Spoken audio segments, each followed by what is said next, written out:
Okay, so let's watch Jjonak, sponsored by United Airlines, play some fucking video games. Okay, first thing off the bat, he's checking his team composition. We have this double bubble composition with a tracer for the dive and some amount of poke, so we have some amount of range, and then we have a pretty strong backline with the Ana Brig.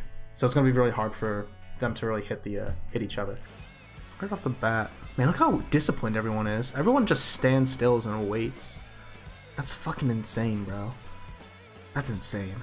But first things first, I love how, because he knows they have double bubble, he puts a little healing into him, and he focuses, like he's still checking Fury to make sure the monkey is alive on that high ground, but he's prioritizing making sure everyone can make this rotation. That's really interesting, including the ball. Goes for that sleep dart. That's a pretty high risk sleep dart. Ooh, ooh, wait a second. Wait a second. Yo, wait a second. Holy shit. I probably, anyone else, literally anyone else, I call this a mistake. But look at this fucking nade and sleep dart usage. So what's happening here is the monkey is in a bad position. He just got slammed, doesn't have leap, doesn't have bubble, or he's coming up on leap. He's discorded. So I think it would have been smarter to throw the nade at the monkey, but what she's trying to do right now, what this Ana is trying to do is, oh fuck, no, another break's in the way. He's putting utility down to try to deny the spam from the Zen, right? So right here, he realizes the monkey's in trouble, and instead of trying to heal the monkey, who hasn't taken the damage yet, right, who's still in his bubble, but is about to take damage, is to sleep dart the Zenyatta up here. And it's a hard shot to hit, but if that hits, there's not a lot of damage on this monkey, right? And then the monkey gets to live. That's so crazy. Like, the situation is the monkey's about to take a lot of damage from this pile driver, the Discord's about to go home, the bubble's about to break. So instead of to pre-aim like the nade and the healing onto the monkey, he's trying to deny the damage from even coming out from the off angle by landing the sleep dart onto the Zen. Holy fucking shit! That's so cool. That is so cool. I love that so much. Because if he lands a sleep dart there, you can't put the Discord on the monkey. Oh my god. I mean, it really, oh my god, I love that so much. Now, I do think it's a mistake he throws the nade here. Like, he's still trying to, he still has that objective in his mind to, he misses the sleep dart, so he throws the nade to do the same idea, so it forces the Zen to push around the corner to take the Discord off the monkey. But I think the sleep dart was just a significantly better option there, and if you didn't hit the sleep dart, you needed to put that nade onto the monkey. And it was a high risk play going for that sleep dart. It was very smart to do because it was, I shouldn't say high risk. It was a low percent chance of it working, but a high value, low risk, right? But the nade itself was very high risk, low value, if that makes sense, right? So like the sleep dart was great, very little risk, very high value, even though it was hard to hit. But there was the nade was definitely a mistake. So, you know. Ooh, I don't like this. He's really out of position here. Good movement. But yeah, he was out of position there. That's a mistake on his part. Dude, he presses tab so fucking much, man. Holy shit. Y'all noticing? God damn, I'm getting a fucking seizure, bro. Oh my god. Honestly, it looks like this. This is how he plays Overwatch.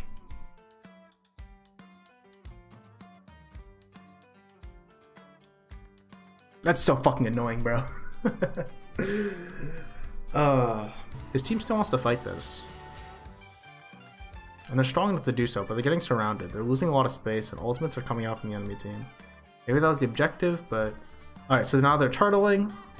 This is a concept you don't see a lot in ranked. It's called turtling. It's when you just play defensively. You go inside, and you go inside of this little room on the left, and you just survive until your monkey can come back. This is a really nice sleep dart. Again, like, it's a high-risk sleep dart, but realistically, who else does the sleep dart go on, right? The only people that he's really worried about is probably the Tracer and Ball for the sleep dart. But Ball hasn't been targeting the Ana, like, literally at all this game. He's always been targeting the tanks, slowing their rotations. And the Tracer hasn't been a nuisance because they have a Brig, and also the Tracer's fucking dead. So he can use the Sleep Dart aggressively in the situation. Dude, Fury is having a bad fucking day, bro. This is a tragically close game, bro. Please. Oh my god, they lose this fight. Oh, that's so sad. You hate to see it, bro. You hate to see it. God damn it, Jjonak! Why? Why do you want to give me a seizure every time you die? Do I have to feel your pain as well? Can you not just chill the fuck out? Are his healing numbers good? I'll check next time he spams tab. My assumption is no, mostly because his tanks aren't taking so much damage that it's necessary. Like, there's a lot of time where he's just not spamming heals into the tanks.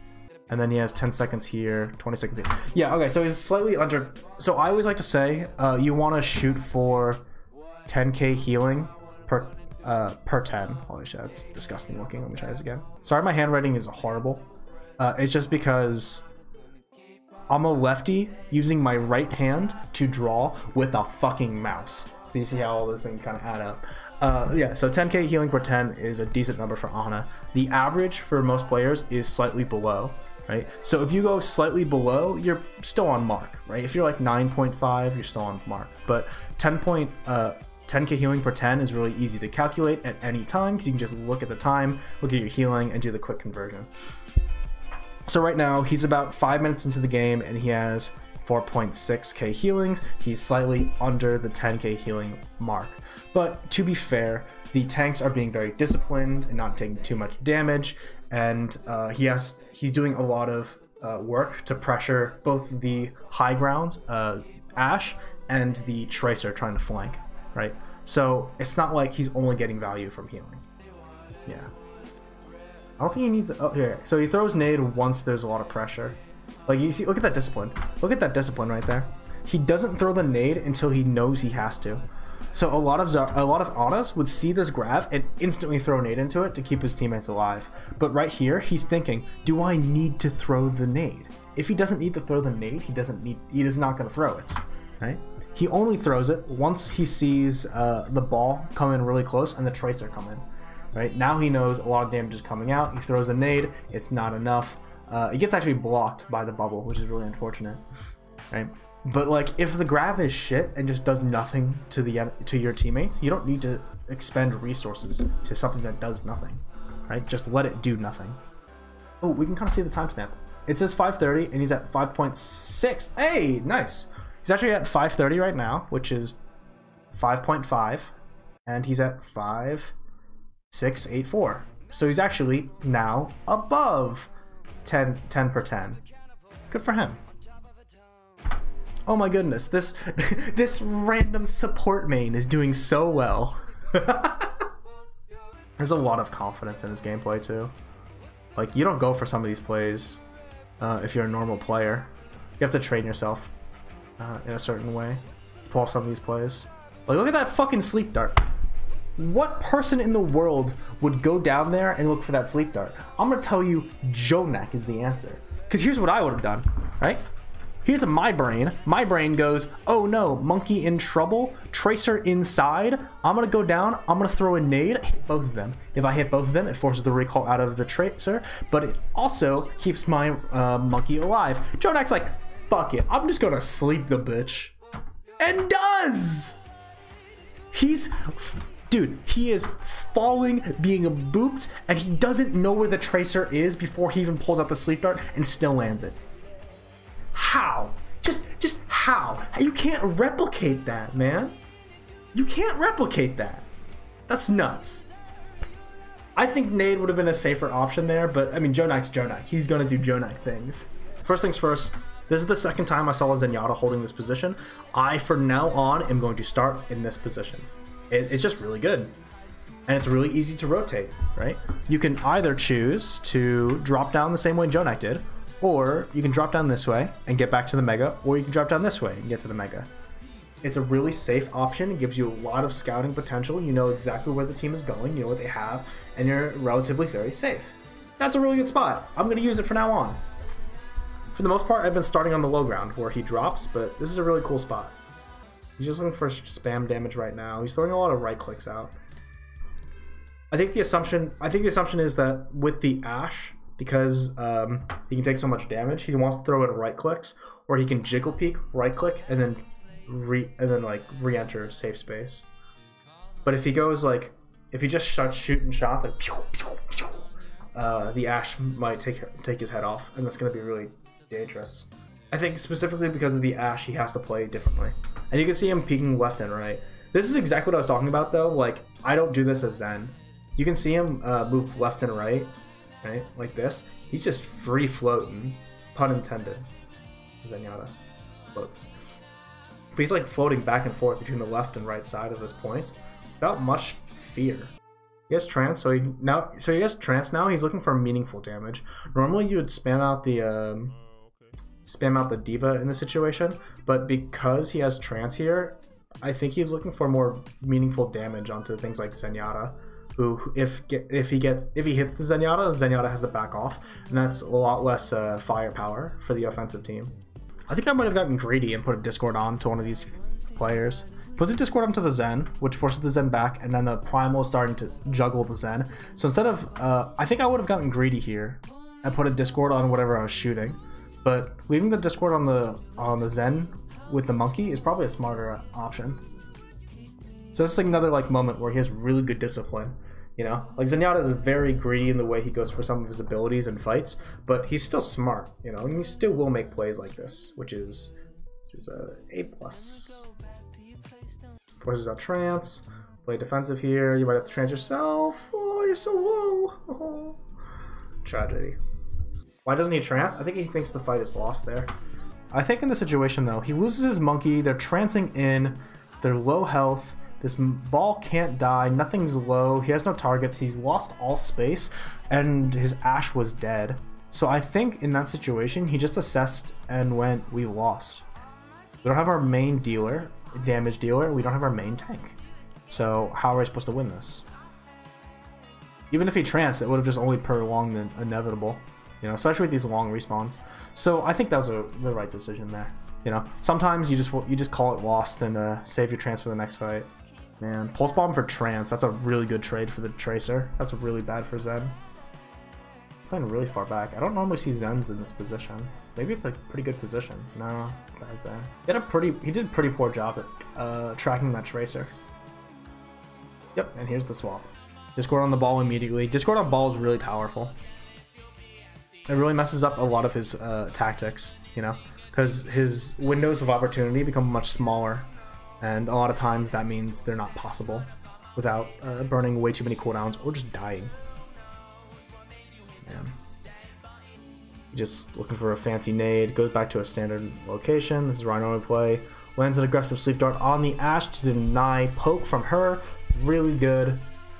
Especially because the ball's not in a position to jump onto the Ana, so this is really smart. Honestly, I might be changing the way I use my sleep darts specifically to mimic this playstyle from from Jjonak.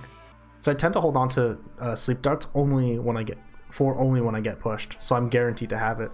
But there might be better usage.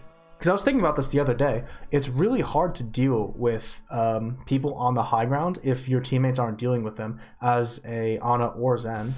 Right? Because like if you take the duel, you need to land 3 consecutive shots without them getting healed for you to kill them, where they probably need less time and less effort and less conditions to make that work, right? So maybe just fuck it, yeet and sleeps, bro. Yeet your sleeps. Maybe he's just looking for nade the entire time. That doesn't allow him to like poke out this way. This is a play I would never make. But it's really cool that he does it, that he swings to the left side here. Like, coming this direction, instead of just following his team, he actually takes an off angle as the Ana. So he knows the dive's coming in, and he swings to the left, and as the monkey's coming in from this way onto these targets, he's coming in from this way. Right? And he's creating a pinch. That's really good. That's a really disciplined, or not disciplined, that's really a smart use of aggression. Okay, so now after watching a really good player, let's watch a really bad player. Let's watch this fucking shitter. about you and how you've been treating me, and I thought, why do I love you? The house creaks as the sun hits my blind eyes. I can feel the cold outside, so tell me what you see.